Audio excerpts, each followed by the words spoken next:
চৌমহলা প্যালেসের বহির্দৃশ্য আমি দেখাচ্ছি।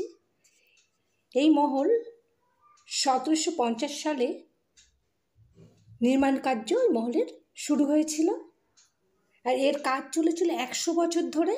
আর বিভিন্ন সময়ে বিভিন্ন নিজামরা তাদের ইচ্ছে অনুসারে তারা কাজ করেছেন।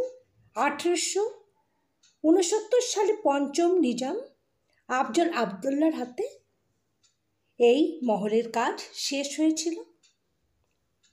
দেখো এখানে কামান রয়েছে, ফাউন্টেন রয়েছে, বসবার সুন্দর ব্যবস্থা রয়েছে, সবাই ঘুরে টুরে এখানে বসে। এই যে আমার ফ্যামিলিও বসে